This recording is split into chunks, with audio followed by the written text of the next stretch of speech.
잘하는 게 없었어요. 제가 초등학교, 중학교 때 제 재능을 찾지 못했죠. 그러니까 제가 앞에 재능이 있었으면 이 뒤에 밀려서 컴퓨터로 프로그래밍을 할 생각을 못했을 거라는 생각이 들어요.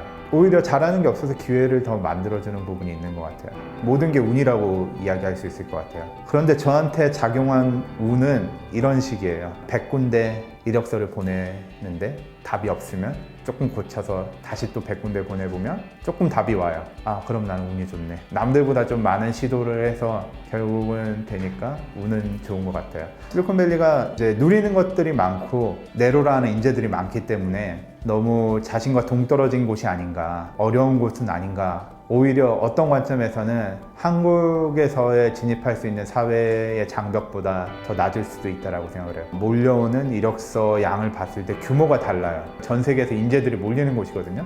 그렇기 때문에 회사에서도 이 많은 이력서가 오는 것 중에 뽑는 사람은 몇 명 안 되지만, 그렇지만 이것들을 다 합쳤을 경우에 전체적인 양은 많죠. 인력난이라고 표현할 수 있을 정도로 사람이 부족해요. 한국을 생각하고 100군데 지원해야 한 군데 된다라면 여기서는 한 1000군데 이상, 그보다 더 많이 해야 좀 결과가 있는데, 초반에 좀 안 된다고 좌절하지 마시고 좀 그 규모가 다르니까 많이 지원해 보시고, 그래도 잘 안 될 때는 저한테 개인적으로 연락 주셔도 될 것 같아요.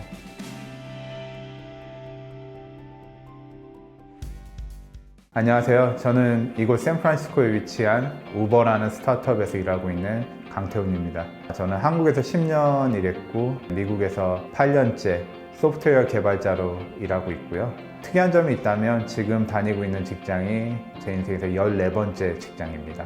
재미가 없으면 회사 다니는 게 너무 고통스럽더라고요. 누구는 이렇게 얘기를 해요. 흥미 없는 일을 하게 되면 본인이 나서서 그런 환경을 바꿔야 되지 않냐. 꾹 참고 오래 일해서 이제 높은 자리에 올라간 다음에 본인이 바라는 이상향으로 만들어라 라고 이야기를 하는데, 뭐 한편으로 맞는 말 같기도 하면서 그때까지 고통을 참고 견디는 게 좀 인생의 낭비인 것 같더라고요. 재미와 흥미를 느끼는 곳을 찾아다녔어요. 이상향을 그때마다 여러 회사를 다녔어요. 총 한국에서 7번의 이직을 했죠. 포털 회사, 다음, 네이버 같은 회사에서도 일했었고, 우연한 기회에 실리콘밸리로 가게 됐어요. 저는 당시에 네오플이라는 게임 회사에 다니고 있었는데, 이제 넥슨이라는 큰 회사에 인수가 되고 얼마 되지 않은 시점인데 원년 멤버들 대부분 회사를 나갔는데, 그런 상황에서 제가 하던 프로젝트도 안 갈 확률이 높아 보였어요. 고민하던 차에 마침 미국에 있는 작은 스타트업에서 일해보지 않겠냐 제안을 해줘서, 길어봐야 한 3개월에서 6개월 정도 보고 가벼운 마음으로 왔었죠. 그런데 와보니까 다른 세상이더라고요. 저는 이전에 알던 개발자의 정의와 실리콘밸리에서의 정의가 많이 다르더라고요. 이전에 한국에 있을 때는 가장 큰 차이가 기획자라는 사람들이 있었어요. 기획자들이 아이디어를 내고 어느 정도 구체화해놓은 걸 코드로 옮기는 사람이 개발자였어요, 한국에서는. 여기 왔더니 기획자도 없고 뭘 해야 될지 잘 모르겠더라고요. 그런데 개발자가 문제를 발견하는 사람이더라고요, 보니까. 문제를 발견해서 문제를 해결하는 것까지. 그래서 개발자의 할 일이 좀 달랐고요. 더 다른 게 있다면 대우가 많이 다르더라고요. 사회적 지위도 많이 다르고, 여기서는 개발자라고 하면은, 소프트웨어 엔지니어라고 하면은 세상의 변화를 만드는 사람으로 보는 시각이 있고, 그래서 좀 대우해주는 느낌인데, 금전적으로도 어마어마하게 대우를 해주더라고요. 제가 처음 왔을 때는 최저 연봉 받았다고 말씀드렸는데 지금은 많이 올랐어요. 그때보다 5배 넘게. 출퇴근 시간이 없고 휴가도 무제한이고 일하는 장소도 구애받지 않고 집에서 일하는 경우도 많이 있고,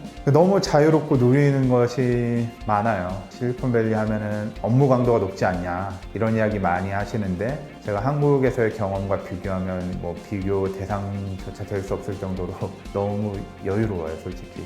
여유를 누리는 동안에도 시간을 좀 더 효율적으로 활용하는 것 같아요. 업무 효율은 훨씬 좋은 것 같아요. 적은 시간이지만 활용을 잘해서 뭐 6개월, 1년을 두고 봤을 때 나오는 결과물은 제가 이전에 시간을 많이 들여서 냈던 것보다 훨씬 질이 좋다고 이야기를 할 수 있을 것 같아요. 회사에서 정말 이 일만 생각하면 되도록 온갖 지원을 다 해주는구나 하는 느낌을 받거든요. 내가 정말 일을 해야 될 때 정말 집중해서 다른 거 생각 안 하고 일을 하고 있어요. 한국에서는 소프트웨어 개발자였지만 한편으로는 훌륭한 직장인이 되기를 강요받기도 했죠. 이제 회사에서 일을 한다는 것은 내가 개발에만 신경 쓰는 게 아니라 조직 생활, 상사와의 관계, 에 오히려 저는 더 신경을 썼던 것 같아요. 특히나 내가 일을 하는 목적은 본질적인 문제를 해결하기보다는 상사에게 잘 보이기 위한 경우가 많았어요. 잘 보이면 승진도 하고, 여기서는 평가도 대부분은 동료 평가고, 내가 하는 일이 정말로 세상에 영향을 끼치는 경우를 많이 봐요. 관리자라는 게 있긴 해요. 매니저라는 사람들이 있는데 그 사람들은 저를 도와주는 사람들이에요. 매주 1대1로 면담을 하는데 불편한 건 없냐, 뭘 도와줄 수 있을까, 그런 걸 물어보는 사람인데, 한국처럼 상사의 개념은 아니어서 윗사람에게 뭘 하기 위해서 하는 일은 여기서는 거의 없고요. 그런 환경에서 일을 하니까 결과물이 나오고, 그 결과 이제 실리콘밸리가 많은 변화들을 만들어내고 있는 결과물로 보여주고 있는 것이 아닌가 생각합니다. 어떤 시험 점수 또는 뭐 영어 점수, 뭐 자격증, 이런 기준들을 놓고 어떤 기준점을 넘었을 때 그 사람은 합격이다, 뭐 이런 개념이잖아요, 한국에서는. 그런데 여기서 구직을 할 때나 학교에서 학생을 뽑을 때도 객관적인 기준점도 있지만 그것보다는 개성을 더 많이 보더라고요. 그 사람 개인의 특성이 회사가 찾는 사람, 얼마나 맞는가, 얼마나 부합하는가를 보기 때문에, 내가 뭐 어느 정도 기준을 넘었는데 왜 안 뽑히냐 이런 관점이 아니라 나랑 100% 이상 부합하는 곳을 찾는다라는 느낌이어야 돼요. 실리콘밸리가 끊임없이 혁신하는 그 이유는 저는 하나라고 봐요. 끊임없이 혁신하는 사람들이 이곳에 있기 때문에.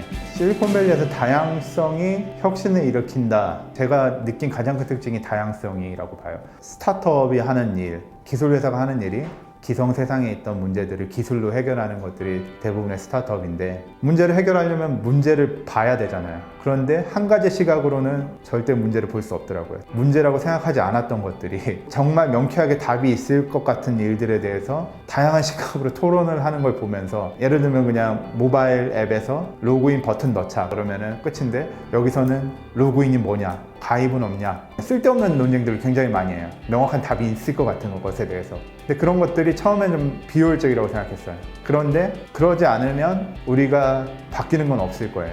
혁신이라는 건 바뀌는 거잖아요. 문제를 다른 시각으로 봐서 문제라고 인식을 해야 바뀌는 거기 때문에, 다양성이 혁신을 일으키는 가장 큰 요소라고 보는 게 맞을 것 같아요. 정말 그런 걸 많이 느껴요. 사람들이 저를 흑수저 개발자라고 부르는데, 부모님의 재력이나 또 이제 가정 형편들을 나타내는 뭐 수저 계급론이 있잖아요. 재산이라기보다 빚이 많았던 집안이고 도움을 받거나 그럴 수 있는 형편의 집안은 아니었기 때문에 자조적으로 붙여본 거죠. 제가 원래 있던 별명은 F가인데요. 제가 대학교 입학해서 첫 학기 저희 과에서 F가 가장 많이 나왔어요.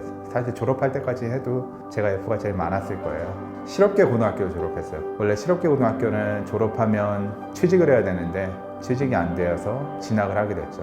그렇게 간 곳이 이제 동명대학교 정보통신공학과인데, 학교를 다니던 중에 이제 학비가 없어서 고민하던 차에 그때 당시 닷컴 버블이 있었어요. 컴퓨터를 좀 만져본 사람이면 일자리를 구할 수 있었어요. 저보고 프로그래밍 할 줄 아냐고 그랬는데, 사실 할 줄 모르는데 할 줄 안다 그러고 개발자로 일을 시작해서 10여 년간 한국에서 일을 하고 실리콘밸리로 가게 됐죠. 실리콘밸리 온 지 8년 차가 됐는데요. 2010년에 우연히 와서, 이렇게 길게 있을 생각이 아니었어요. 아직까지 이곳에서 살아가는 이유는 내가 겪어왔던 한국에서 개발자의 삶과 이곳에서 소프트웨어 엔지니어의 삶이 극명하게 다르고 너무 좋아서예요. 그래서 한국에서 개발자인데 사회적으로나 구조적으로 맞지 않다고 해서 그냥 포기하고 살아가지 마시고, 전 그랬거든요. 저는 어느 정도 선을 그어놓고 이 선 이상은 나는 못 넘어갈 거야. 그럭저럭 많이 주는 회사에서 한 50살 정도 될 때까지 빚을 다 갚고 아파트 한 칸 마련하는 게 목표였어요, 한국에서는. 그렇게 살기에는 인생이 좀 허무하잖아요.